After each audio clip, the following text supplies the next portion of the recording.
and I started connecting to them, and of course I'm telling them, they're saying hurry up. I'm like, I'm cutting the line. It's like, we know. I mean, hello. Okay, shut up. Hey, your dad's a smartass too. No, I already knew your dad was a smartass. No, I had Pray Connects with him. I went to go talk to Jesus and Muhammad, got Steve Biko and your dad, and holy cow, laughing what about this? I'm like, you two are funny. Okay, a couple of comedians here. Two guys I admired most of my whole life, and they're comedians, and they're cracking on me like I'm some kind of a dork. I'm like, will you guys help me out here, man? We are helping you out. It's like, oh boy. And I had extensive conversations. I didn't have as long conversations with Steve as I did with Bob, which was weird because at the time I had a greater Hollywood-built connection and affection, and seeing him as more correct to Steve Biko than Bob Marley, because Bob Marley smoked pot. Bob Marley followed Haile Selassie, who was a royal person, who went around dressed as a royal person, like King David and King Solomon. I know, shut up, both of you. Look, at the time I was raised by a man who said that royal blue blood aristocracy was bullshit, that we were all considered royal children of God by King Jesus. So I had issues with Haile Selassie, which I paid for dearly later in life, because he kicked my butt. Like, he kicks. When does he not kick your butt? I mean, I'm serious. even though Dalai Lama is like, yeah, if you pray connect and you get something wrong and you get a line of Selassie and you come across and you don't understand the Rastafari, the unity of God, he lets you have it. I have firsthand experience with Ralph. But I'm a man, I can take it. I'm a man, I can take it. If I'm doing wrong and I'm being like a bad child and someone is more like the father, I want him to come correct me. I want to be corrected. Junior DS 101. If I'm being an asshole, I want someone to kick my ass. He's from the line of Hood. He's a very spiritually enlightened young man. Oh, he can't be. He drinks alcohol to numb his brain cells to tolerate existence here. Because he can't smoke herb without getting popped on a drug test. So they'd rather kill his brain cells at a more exponential rate than let him smoke herb. If he could smoke herb, he would be real chill and he wouldn't drink as much booze. Just like Patrick. If he could smoke herb, same thing. They get really intense. And if my son could legally smoke herb, he wouldn't have hardly any jack or anything. He'd lose the taste for alcohol. Because he would just, every time the world gets too intense and stupid for him, he would just sit back and sit with his Uncle Punchy somewhere. Back in the day when Punchy and Shell used to toke up just to get past the bullshit in life and just to tolerate the abuse of it all. You know what it's like growing up a poor black child in Alabama and Kankakee? Joel, can you tell me what it's like to grow up a poor black child in the 1970s in Alabama and then in Kankakee, Illinois? You ever been to Zion, Illinois? Yeah, have you ever seen some of the mean and hostile and aggressive, well-trained racists and Nazis that live in Illinois and in Alabama? Have you ever tried to coexist with them, being a black child, and have to be real polite? Yes, sir, no, sir. And it's all good, and it's okay. Yes, sir, I know what I'm doing. I know I'm just a little rat-faced nigger. I know I gotta go. And you're more attractive than him. You're more charming than him. You could probably talk his daughter out of her panties. But my dad wasn't like there. No, my dad wasn't hateful of black people. My dad didn't hate black people. And obviously, my mom didn't. She had a crush on Sam Cooke. Bob Marley, she had a huge crush on Marley. I don't know if there's a white woman in America that didn't have a crush on Bob Marley. I know Carly Simon sure as hell fucking did. She had a huge crush on him. Carol, did you have a crush on Bob too? Carol King, did you have a huge crush on Bob Marley too? As well as everybody had a crush on James Taylor because of the way he sings such folky good songs. And Bob Marley, of course you did. Of course, but Carole King probably had a huge crush on Bob Marley.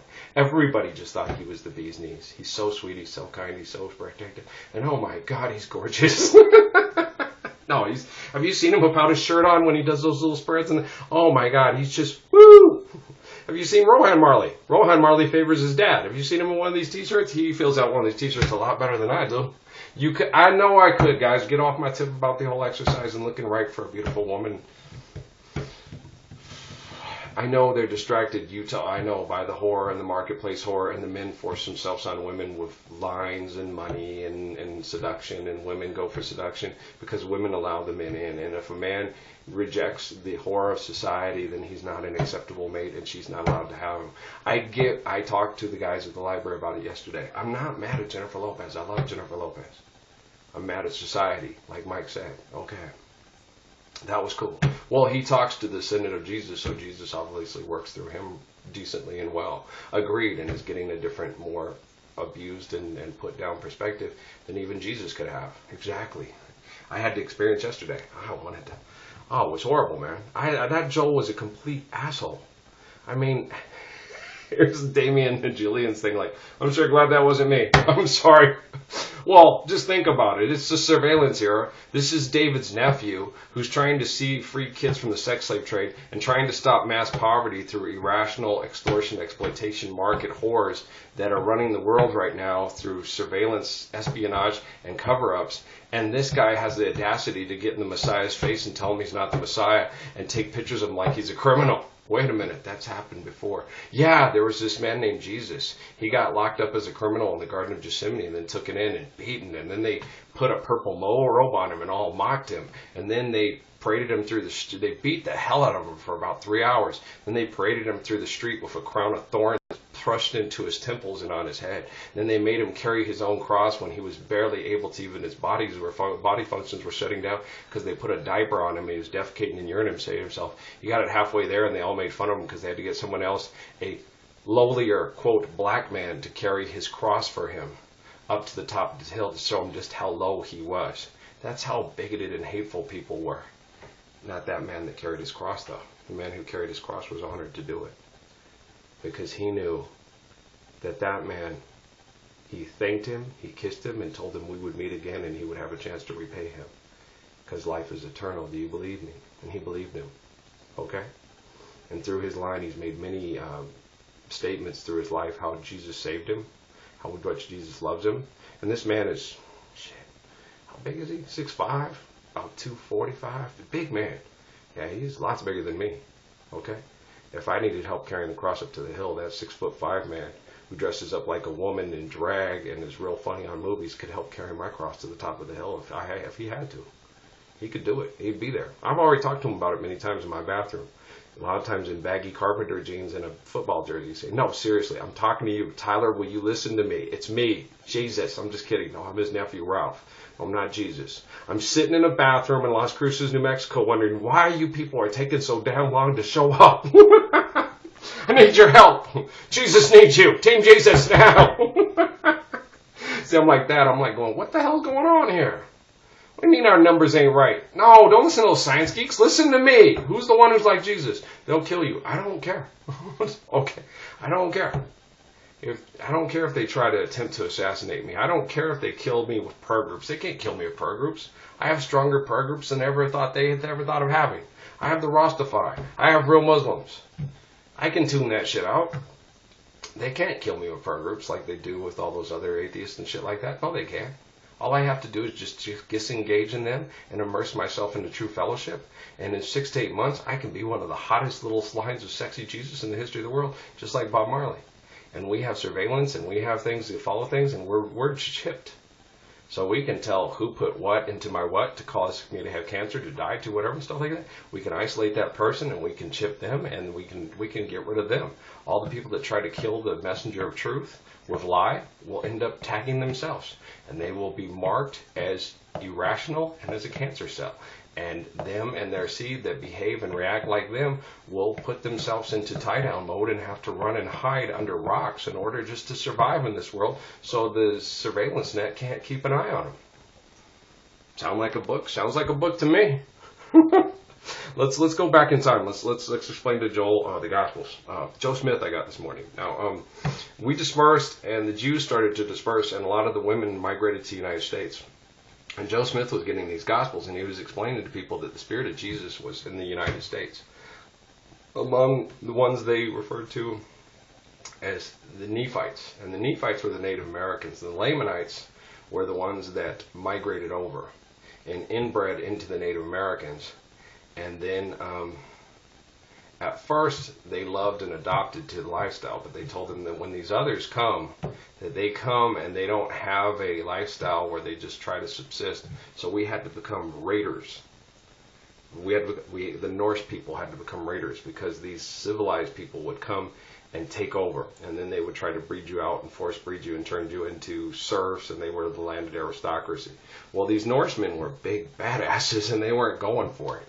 So everybody got scared of them and they tried to run away, but they kept forcing and abusing their cousins south to them and all that. So what they did is they decided to make these boats and go through and enact revenge on all these civilized people that became landed aristocracy and forced labor and tribute out of their relatives. They were pissed. Okay, they got mad and they took it out on them. So the Vikings went all the way down into some of the cradles of this civilization into Italy. And they said, you get ours, we'll come back and get yours. We'll get on our boats and we'll come all the way around the Horn and we will kick your ass. We will make you feel pain. They got mad and they said, we're going to make these people feel pain the way they made our people feel pain. They take our land, they make us plant food and give them half the food. They don't need half the food, but they take half the food anyway. They tribute us. They're heathens. They're demons. It's so cool. Vikings, man. Their religious beliefs taught them to protect and share with all. That if they were strong, the stronger the man, the more responsibility the man had to protect the others, okay, from people that would be abusive. That a man can walk, talk, and think and express with other men to not be savage like an animal. That if they wanted savage like an animal, that we will be more savage than any animal they have ever encountered in their life if they defy the laws of God. That we will be like the hammer of Thor, the wrath of Odin. They were badasses, and a lot of this stuff turned into mythology because it was trying to understand your relative communications, past, present, future, operate at the same time. And in an age where there's no mass communications and there's a lot of superstitions and fears, it's hard for a courageous man to teach other people to be courageous. So you come up with these communications and they take on the local folklore. That's what happened with Joe Smith. That's what happened with almost all of us, except for the most sane and lucid communication transfer and signal centers, like the best transmission and reception for Wi-Fi in what we call the old world in Europe and Asia is Israel. From the River Jordan to the Nile to the Tigris Euphrates. Okay, that's where my grandmother's people evolved. And you have a grandmother's consistent gene that gives you more consistent males in that line gene. So that's how I'm able to have this kind of. But then the funny thing is we migrated over here, and the best Wi-Fi transmission and reception in the world verbatim, better than old Israel, is New Jerusalem, New Israel, New here. Yeah. Sierra Vista, Las Cruces, these areas, these mountains. We have better Wi-Fi signal transmission and reception than they do in Jerusalem and in Mount Zion. Yeah. The Oregon Mountains and the Huachucas have better Wi-Fi transmission and reception for parallel communication than they do at Mount Zion, Mount Sinai, and the mountains in Arabia. Do you understand? Okay, I have better transmission and reception than they do. Why do you think the Grail would migrate here? And plus, they were all infighting and tribal war fighting to see who was going to be the next Messiah. When God would tell the Grail, get the hell out of here, go to a better place with better communications, where people aren't killing each other, who is going to be the next Messiah, and give birth to the next line of Messiahs. It's real simple stuff. We had one of birth to one of the Messiahs in Ethiopia, which people just contested that weren't even real heirs, because they were black and they were poor. And his name was Haile Selassie. And he explains to me all the stuff about Joseph Smith, because he's communicating with Joseph Smith, who's communicating with Tecumseh, who's communicating with Little Hawk, who's communicating with with so on and so on and so on, so on and so forth. It's a worldwide communicating prayer network that works through different signals. And some of the best signals were sent out and understood by the Native Americans that tell the stories of our people by the Mescalero and the Chiricahua and the Apache. And some of the tribes that migrated in there, they started getting better signals, but they had other tribes that were there already that had better signals, and they all bred in together. And then they became these people that learned how to be more like Hebrews. But they also had some, as Julian and Damien were describing to me, we have some militant sects. We get into militant sects. We get pretty militant. They explained to me the story about the lion. Michelle Bowen, when we lived with her, I had this idea to paint this painting with this large black man doing a somersault over the lion, touching the lion's mane. And I was like, that's what Haile Selassie explained to me today too, and so did Julian and Damien, that was one of the rites of passage as a king in the kingdom of Ethiopia, was to be able to do a somersault over the lion and touch his mane. So if one of them ever went mad because the other tribes were out of balance and came to kill men because men were a danger to his species and his family, you could take on and kill this lion even with your bare hands.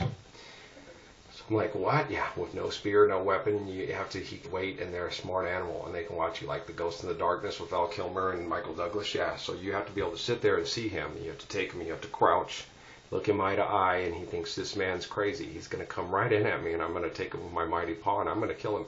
And at the last minute, you spring, and you go over him with lightning speed and quickness. You can't do this half-assed. You have to do it all or not at all. And instead of touching his mane, to get yourself prepared, ready to do it, so you have no fear. So when you're ready to do it, so you're the king, and your father has to teach his son how to do this. So you're very diligent at teaching him how to do this, and you want to make sure he survives it. So you sit down and you set him down again. Listen, Simba, Mufasa, I am. You are going to have to do this, and if you can't do this, you're my son, and I want you to live. Now do it again. Boom, boom, boom, and he trains him and gets him. So now no fear. No fear. Now crouch. Look him in the eye, directly in the eye. Come at him. His big paw is going to come out to you very fast. He's not as fast as you, but he's fast. Okay? He's not as fast as the cheetah. He's not as fast as the panther. He's strong and he's fast, but he's not as fast as you. He cannot spring like you, like the antelope. Do you understand? You're going to go there straight at him like the cheetah. You're going to spring like the antelope. You're going to die. You're going to leap in the air with your hands and your thumbs straight at his eyes. Focus. These are the spots where his eyes are at. I want you to grab your thumbs and I want you to force his eyes to the back of his skull, my son. Push yourself off with the somersault as you grab onto his head and push your body up and land overhead. He cannot see you now. He's agonizing and in pain. Now look for all your rocks, your big rocks and your sticks and everything, and you finish him off to let him know that you will be the king of the jungle, of the savannah, and of the deserts of Africa, and that you will treat him fairly and you will correct the rest of these barbaric heathens who have not honored their covenant with the lion and any of the rest of the animals. Do it, my son. It's absolutely beautiful. Michelle, after she died, she's the one who explained it to me. She said, no, Daniel killed the lion, like you said, and this is that picture you saw was the original Adam, my beloved. She was once his bride. Many women have been a bride of a man called Adam. You know, it's just, how many wives did David have? How many lives have we lived? How many lives in clay have we animated with the spirit of our eternal existence? So she was telling me, you know, he had to do it, and she was so nervous because she's like, but then when she would watch him, and she would watch one of the lines of Selassie and one of the lines of the kings of Israel run and crouch and spring and do his little athletic jumping thing, and I didn't know I could do a somersault over the couch until Jenny threw a knife at me. I always looked at all that athletic stuff. Saladin told me not to mess with that, guys, because he said if it's all for show, it doesn't mean anything. And if you can do a somersault and a flip, and you're standing there and you're jumping in front of me doing all that stuff, and I have a spear and I go and stick it right in your crotch and you fall over dead, it's like, nice show. That's how Saladin taught me to fight. He's like, there is no show. When it comes to this, there is no game, there is no show, there's nobody to show off for. You can show off in the tales at the taverns after you're dead, but I'm not here to put on a show to kill people that I don't want to kill. I don't want them killing, I don't want them training to be killers. I am fast, I'm precise, and I'm to the point. There's no show, there's no talking, there's no monologuing, there's no camera crews, there's just blood and death, because they came to kill people in the name of Jesus Christ. And they say Jesus Christ Almighty when Jesus Christ taught us that Jehovah was Almighty. Forever the power and glory, amen. And if they come to tell me that only God is and only one man, I will kill every demon that says that lie. And that's what he does. He doesn't play. And I've always been like, well, I want to do somersaults. I want to do flying triple spinning kicks and all this. And I always got from the lines of Rumi and Saladin, no, you don't. You don't want to put on a show. You don't want to fight. You hate it.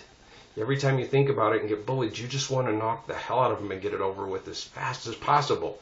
You're biologically conditioned to do it as fast as possible. If they can't listen to reason, love, and intelligence and be your friend and protect your back instead of stab you in the back. Do you understand me? You've been this way for thousands of years. I'm like, really?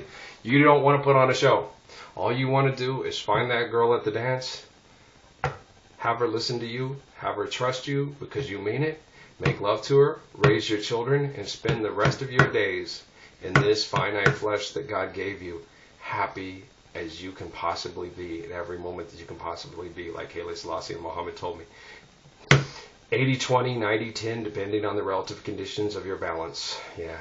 Contentment, good, happiness, health. 80-20, 90-10, depending on the relative conditions of your relative balance. That's a good balanced life. 10 to 20% of difficulties and sorrows and things you have to deal with, and 80 to 90% of contentment, balance, and communicating and understanding nature. Just depending where we should be looking more towards the 80% is where we should be happy to get ourselves for the next maybe 200 to 300 years. And then once we get past that, about 700 years of close to 90%. And then after the 1,000 years with the defeat once and for all, you don't have to push it to 95 or anything like that. Don't, just find balance and keep balance. And once you keep balance, you get that balance. And it's just amazing, like the balance between the sun and the moon and the earth to keep life in beautiful gratefulness, you know. So you're talking about mathematicians that are just outstanding, amazing, where Einstein and Oppenheimer, a lot of these guys get their mathematical information, but they don't have the same relative communications that Edgar Casey, that Ralph has, that other, and it comes in, we get big rushes of religious fervor, and you can't blame Edgar Casey for a lot of the things that came out kind of a little weird, because people were translating it, he didn't get to wake up and translate his dreams, they translated it for him. You don't do that, no, because the dream makes more sense to the dreamer. And then the only way you can help somebody bring some better feelings from their dream is if it makes sense to the dreamer. If it doesn't make sense to the dreamer, then, you know. But the thing about it is I'm real different. I'm like Joseph, and I'm like Daniel, and I'm like David and Jesus. I'm not going to tell you, like, I love the long medium, but she's connecting with the live person to give them closure, to help them have a better life. I'm not like that, okay? They're mad at you. You fucked them over, they think. And they were trying to teach you a lesson, okay? And they're hurt, and they don't want you to repeat that lesson. Do you understand? Okay, when I want more attention in the future, I mean it. Don't make me have to do something drastic where I end up doing something stupid and killing myself so you don't appreciate and discover the people that you love. So you two better learn to love each other more and spend more time together and appreciating each other, so you don't lose something precious to you that you love because they couldn't get enough attention. So they were always dancing and singing to try to get your attention. Do you understand me? Okay, I need to make myself perfectly clear. Okay, well, this is Patrick Holland School, man. He sat there, I saw him, he sat there and told Patrice, and he kept telling her, Mom told me what Patrick was telling her. And then right before he went and killed himself, I was sitting there making a turkey sandwich in the kitchen, and she sat there and she was on the phone calling the police. He said, you went and did it now, this is it, this is final, I'm going to take care of it for now, I'm going to, you did it once and all for good. He was just mad at her. He said, that's it, you're not going to change, are you? And he went inside the bedroom, he took a small 22 rifle, he put it in the roof of his mouth, and it went click, click. And she started screaming and going, he did it. And I like, he did what? And as soon as I started walking into the bedroom to see what Patrick had done, a man in blue came walking through my front door, took me and Patrice outside, and then an ambulance came up and started taking Patrick out, and there was a body with a sheet covered in blood with a machine pushing down on its chest. And my sister was just inconsolable, and I was holding my sister, and she was just crying, and I just couldn't, I was like, did that just happen? What the hell just happened? I mean, I know Mom told me they always puts on shows, and they're always drinking and getting drunk and doing drugs, but when she told me, she came to my, keep an eye out for Patrick, he's got a gun, and he said he's going to kill himself, and I was like, yeah, Mom, but he's not here, right? Okay, well, I'll keep an eye out for him. And then when he was in the house, I thought, well, Patrice let him in. What'd you let him in for? And it wasn't that. He was inside Patrice's closet all night with a tape player and a set of headphones, listening to Heart, listening to these dreams all night. Okay? I'm just trying to remember the good times and let go of all the bad times and just end this pain. Because it wasn't going to stop, because this world is hell.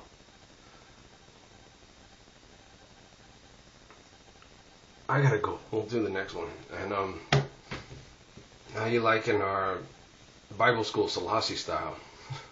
It's relative communications, man. You connect to people and you teach from the some of your experiences. You don't teach from other people's experiences unless you can relate. All right? I gotta go. Blessings and peace.